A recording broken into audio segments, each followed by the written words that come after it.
think that's 23 in a row here. Is that right? 24 in a row here. That was a heck of a basketball game. Westminster was. I knew coming in they'd be a good team. Is that what you expected out of them? Yeah, they're not only a great team, they got a great coach, and we knew it'd be really tough. And there's a reason why they were 4-1 coming in, and their only losses to Pueblo, who's also very good. So they're really good, and they played us great. They shot the ball good. We were just we were at home a little bit more rested. I think that made a big difference. Obviously, the home court and having some rest. But tip your hat to Westminster. They gave us a really good basketball game. You really emptied your bench in that first half. Was that the strategy kind of to get them winded in the first half and go for the knockout? Yeah, they played Adams yesterday. They're the lone wolf in our league. It means they don't have a travel partner. So they played Adams yesterday. And I knew if we could get it to the last 10 minutes, if I had spaced out the minutes better than I have the last 3 games, that I think it would give us a better chance to be a little bit fresher. Not sure if it worked or not, but I know against Western and against Adams on the road, I felt that I had done a poor job in playing the guys maybe a little too many minutes. Not at the end of the game, because you're not taking them out then, but maybe earlier in the game you can get them a little bit of a rest. Like I rested Josh a full 2 minutes tonight. It's pretty good. That's a long time. Your average minutes goes down. Brandon, really good double-double tonight. Not only that, you got their big guy in foul trouble. How key was that to get him out of the game? And offensively, what was working for you? Well, I mean, they had a couple good bigs, so they kind of just subbed them through. But offensively, just doing the little things, sealing. These guys will find me on drives. They draw a lot of attention, so I'm just there when they're dumping it off, and it really works out. Danny, awesome effort off the bench. I'm not sure how many you had. At 15, I think I see here. 7 for 9 from the field.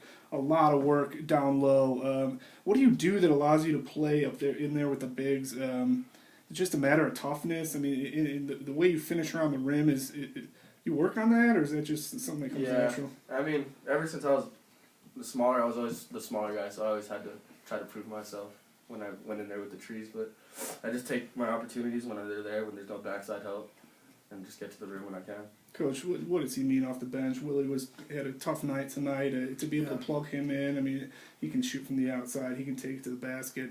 How important is Danny to what you're doing? No, he's critical, and anytime you have junior college transfers, the first semester, you really don't know how quickly you can get them embedded into your soil, but both of these guys have done just an outstanding job of not only being great people and getting in the program, I had no worries about that, but getting caught up on the system. And they've been excellent. But going back to having Daniel off the bench, Raz did it for us last year, the last 15, 16 games. It's nice to have a weapon off the bench. And with Daniel, Riley's going to be getting more healthy as Christmas breaks, so he'll come back. And now you have 2 weapons because Riley can really score it. And then tonight, a guy like Ross Buckman, I thought gave us 13 excellent minutes, and that's what we need. Josh, I think, was it Northern California, Southern California? That kid was from Oakland, their point guard.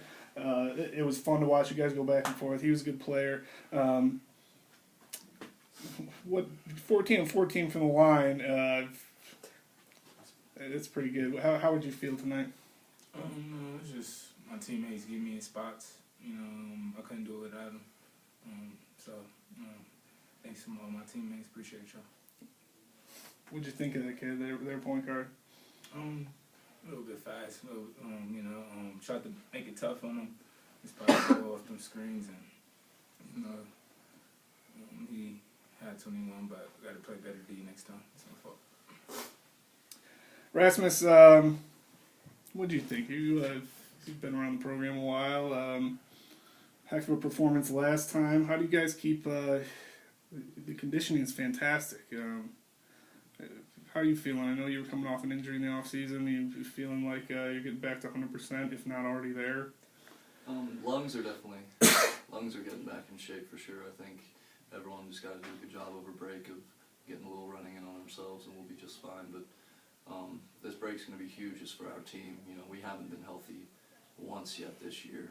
I mean, we still have so much more potential we can get to defensively and offensively too. Yeah, we're putting them up, but we make a lot of mistakes, passes. So I think we're heading on the right track, and we just got to stay positive. And today Coach said everybody love everybody, and that's kind of our motto, just everybody stay together, stay on the right path, stay on the same goal, and if it doesn't come out our way, well, at least we know we did everything we could. Part of having a championship team or having goals as a team is that each night it could be somebody else contributing. Do we have some guys that are really good players? Yeah, we have all league players. But like tonight, Daniel, even Buckman, those 13 minutes, Ferris has 9 points. It's critical. You need everybody. Semi didn't have a great game tonight, but he had a really good road trip. So it's just different guys every night, and that's the essence of team and team sports when you have a good team. We hate to say there's a silver lining in having guys injured because it's every team goes through it, but to get these other guys big minutes early in the season, the depth I thought was critical to the win tonight. Has that kind of been a blessing in disguise for you? I think it can be. It's to be determined, but I know this. We really haven't had full health yet. We've just been each game. It's like who's available tonight for us, and we've had everybody available the last couple nights, like whatever the last 4 games or whatever. But we haven't been healthy. So if we can use this break as a positive and get everybody healthy, then it relies on me to figure out a better subbing pattern. But hopefully we can extend our depth, because with these back-to-backs, it's tough. We had 2 singles this week, but playing the back-to-backs is tough, especially on the road. So the better depth you have, the more success you can have. Josh, isn't that kind of scary though? It's now 11 wins in a row, haven't been healthy yet. You feel like the best days are ahead still for this team? Oh yeah, of course. We have, players haven't been playing good, and when the whole team playing really well, we hard to beat. Especially when we're rebounding the ball and playing defense at a decent rate. We hard to beat. I feel like. What's the goal over break? I think our goal over break is to get away a little bit. I think the way the Division II does the break, where you get a mandatory 7 days, I actually think that's really healthy for the coaches and the players. I ride these guys tough, and then they need a break from both myself and Coach Steph. But our goal for break is to get refreshed, and then it's a giant stretch. It's hopefully a full 3 months push for us, and it's going to be a grind, just like it has been the last 9 days, where we've been just playing and playing and playing with really little practice time. But I'm going to miss the guys for 9 days. That's the worst part of break, is I miss everybody. But besides that, we'll see him on the 27th, ready to roll. You guys gonna miss Coach P? Oh yeah. Now we got 4 liars. 4 liars. See, Raz didn't say anything. Raz was like, yeah, I know about that. I'm glad. Awesome. Thanks, All right, guys. guys. Good job.